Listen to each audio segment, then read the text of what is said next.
Dok su milioni ljudi putovali vozovima i autobusima, postojao je jedan čovjek koji je svet obilazio na potpuno drugačiji način.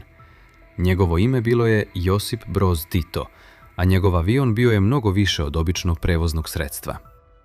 Ovo nije samo priča o mašini, ovo je priča o letećoj palati, o diplomatskom oružju, o mikrokosmosu jedne države koja je pokušavala da balansira između istoka i zapada. Ovo je priča o avionu koji je pravio istoriju, preživeo ratove, napuštenost u afričkoj savani, da bi danas ponovo vladao nebom. Ovo su tajne Titovog aviona. Da bismo razumeli tajnu ovog aviona, moramo se vratiti na sam početak. Fabrika kompanije Douglas u sunčanoj Kaliforniji u gradu Santa Monica, kraj Drugog svjetskog rata. Vojska Sjedinjenih država zahteva novu vrstu teškog i pouzdanog transportera, ali kako je mir zavladao, fabrika menja plan.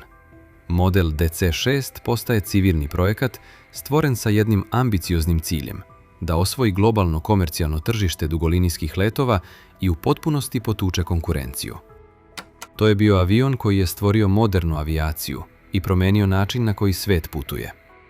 Dok su mlaznjaci tek bili u povoju, DC-6B je bio prvi avion koji je masovno prevozio putnike preko Atlantika.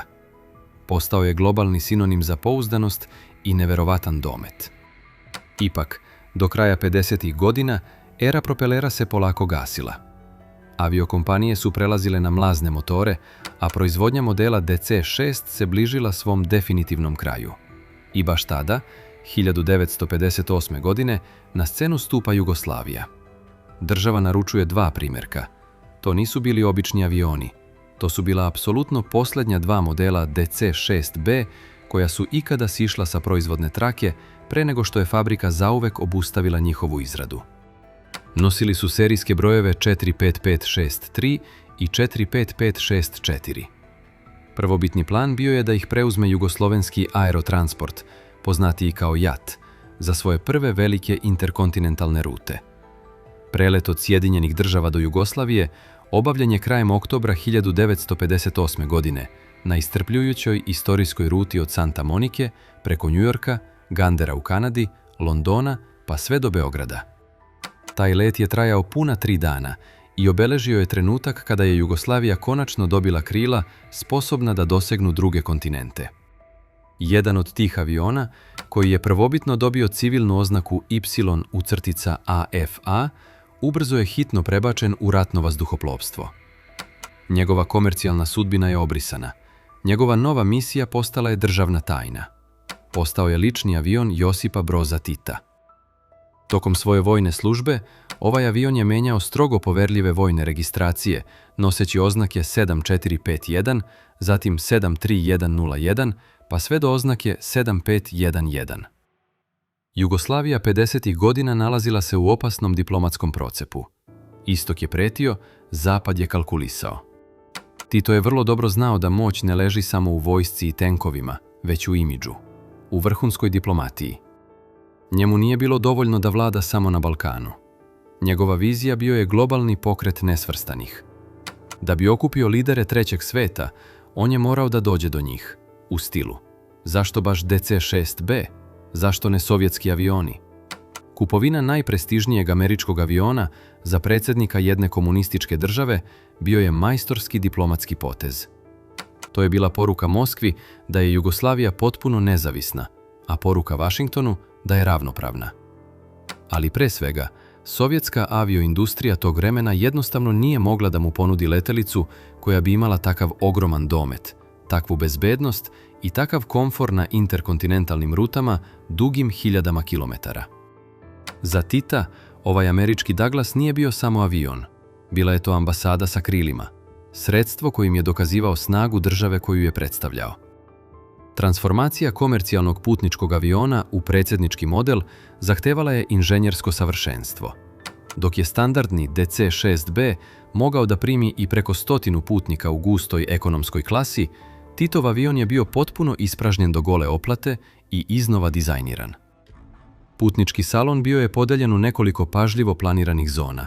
Centralni radni prostor bio je okosnica letelice. Tu su se donosile odluke koje su menjale mapu sveta.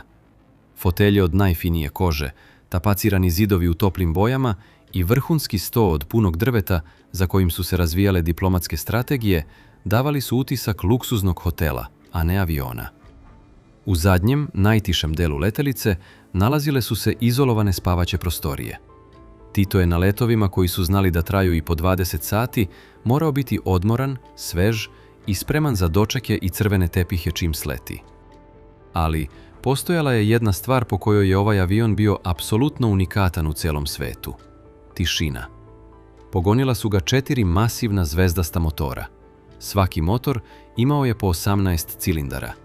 To znači ukupno 72 ogromna cilindra koji eksplodiraju u istom trenutku, stvarajući neverovatnu grmljavinu od skoro 10.000 konjskih snaga. Standardni putnički avioni tog doba bili su zaglušujuće bučni. Zidovi su vibrirali, ali ne i u Titovom avionu. Inženjeri su ga napunili tolikom količinom najkvalitetnije akustične izolacije da su ga vazduhoplovni stručnjaci decenijama kasnije nazvali najtišom kabinom modela DC-6B koja je ikada napravljena. Unutra, dok napolju besni uragan motora, mogli ste da šapućete državne tajne i kristalno jasno čujete svaku reč. Tito je ovim avionom obavio ukupno 55 specijalnih misija širom sveta. Njegov prvi veliki zadatak započeo je u januaru 1959. godine, neposredno nakon što je stigao u flotu.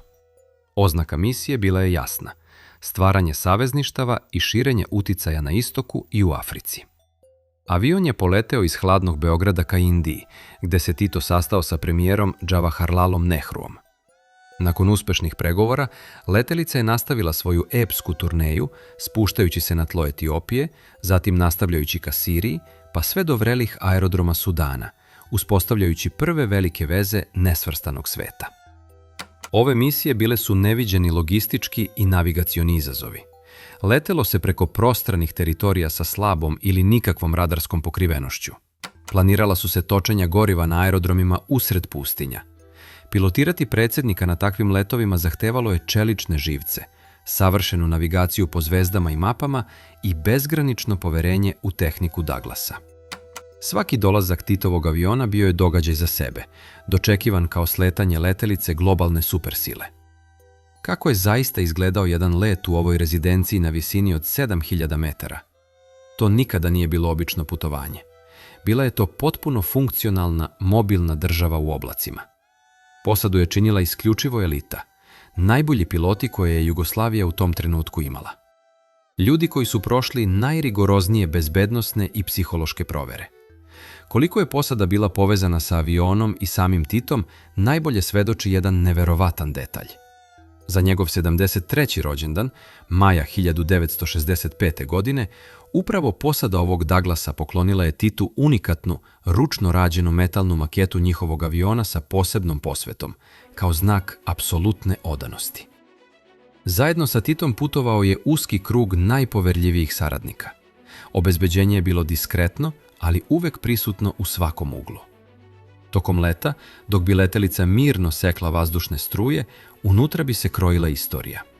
Pili su se najskuplji konjaci, dimile se vrhunske kubanske cigare i igrao se šah.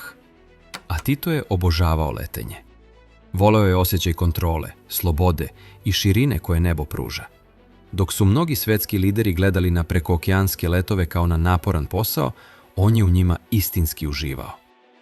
Održavanje ovakve mašine nikada, ni u jednom trenutku, nije bilo pitanje štednje. Samo jedna redovna godišnja provera zahtevala je neverovatne tehničke resurse. Sistem ovog aviona delio se na 12 složenih tehničkih zona. Radovi na zameni hidraulike, kalibrisanju propelera i inspekciji svih 72 cilindra gutali su hiljade i hiljade radnih sati vrhunsko obučenih specijalizovanih mehaničara. Jugoslavija nikada nije pitala koliko to košta, jer je savršena tehnička ispravnost predsjedničkog aviona bila stvar vrhovnog nacionalnog ponosa i nacionalne bezbednosti. Međutim, vreme i tehnologija ne stoje. Do kasnih 60. godina prošlog veka nebom su ubrzano zavladali brzi, snažni, mlazni avioni. Propeleri su polako postajali prošlost. 1967. godine Tito je zamenio svog vernog Douglasa. Prešao je na sovjetski mlaznjak Iljušin Il-14, a nedugo zatim i na elegantnu francusku Caravelle letelicu. Ali Titov Douglas nije bio predat zaboravu niti poslat na otpad. Država mu je našla novu, još fascinantniju diplomatsku ulogu na drugom kontinentu. Godina je 1975. Hladni rat je u punom jeku. Tito donosi tešku odluku da svoju nekadašnju leteću palatu proda nekome koji je umeo da je ceni na isti način kao i on, predsjedniku Zambije, Kenetu Kaundi. Kaunda nije bio samo afrički saveznik Jugoslavije. Bio je Titov izuzetno blizak, lični prijatelj. Koliko su bili bliski, govori i podatak da je Kaunda u prestonici Lusaki izgradio vilu specijalno i isključivo za Titove posete. A kada je jugoslovenski lider preminuo 1980. godine, zambijski predsjednik je pred očima celog sveta dramatično i gorko plakao pored njegovog kovčega. U Zambiji avion je dobio sasvim novu registraciju. Još nekoliko godina prevozio je visoke vladine zvaničnike afričkim nebom. Ali siromašna država ubrzo je shvatila da vazduhoplovni luksuz ima izuzetno visoku cenu. Kompleksni klipni motori i hidraulika bili su preteški i preskupi za redovno održavanje bez pravih originalnih delova i stalnog remonta. I tako, ponos jugoslovenske avijacije završio je svoju karijeru prilično tužno. Odgurnut je na prašnjavi, sporedni deo aerodroma u Lusaki. Prepušten vrelom afričkom suncu, insekteima i potpunom zaboravu. Činilo se da će metalna legenda umreti u tišini, ali sudbina je za ovaj avion ispisala potpuno drugačiji scenario. 1992. godine iskusni pilot Chris Schutte, menadžer jedne male čarter kompanije iz Namibije, u Africi se prodaje očuvan DC-6B. Odmah reaguje i organizuje tim koji otkupljuje Titov avion. Sledi potpuno nemoguća misija. Let od neverovatnih 8000 km iz srca divlje Afrike do Alpa i Salzburga u Austriji. To herojsko putovanje počelo je 7. jula 2000. godine i trajalo je mukotrpnih 28 sati provedenih u vazduhu, uz samo 4 obavezna sletanja zbog točenja goriva u mestima poput Hararea i Kampale. Avion koji je decenijama propadao na suncu i prašini, neverovatno, ali funkcionisao je bez ijedne jedine mehaničke greške. A kada je stigao u Evropu, počelo je njegovo pravo vaskrsenje. Od 2001. do 2004. godine trajala je verovatno najzahtevnija vazduhoplovna restauracija u modernoj istoriji. Uložene su desetine hiljada radnih sati najstručnijih inženjera. Avion je pažljivo rastavljen do posljednjeg, najsitnijeg šrafa. Ugrađena su 4 potpuno nova motora, izvučeni su kilometri starih, trulih kablova i instalirana je najmodernija bezbednosna i navigaciona elektronika. Potpuno je preuređen interijer, sa ciljem da zadrži duh i stil vrhunskog luksuza iz 50. godina. Danas, ovaj preporođeni avion ponosno nosi registraciju OE-LDM, ušavši u istoriju kao prvi i jedini putnički avion tipa DC-6B, koji je ikada dobio austrijsko vazduhoplovno državljanstvo. On je danas apsolutni krunski dragulj flote Flying Bulls i čuva se u spektakularnom muzeju u Salzburgu. Leti na svetskim aeromitinzima, njegov polirani aluminijum blješti pod suncem i dokazuje neverovatnu tvrdnju svakog eksperta koji ga je video. Ovaj Douglas DC-6B je danas u znatno boljem stanju nego onog dana 1958. godine kada je napustio fabriku u Americi. Možda je za mnoge on bio samo običan avion, komad metala, žica i platna. Ali za Tita, za jednu zemlju po imenu Jugoslavija i za jedno vreme koje je odavno prošlo, Douglas DC-6B bio je i ostao mnogo više od toga.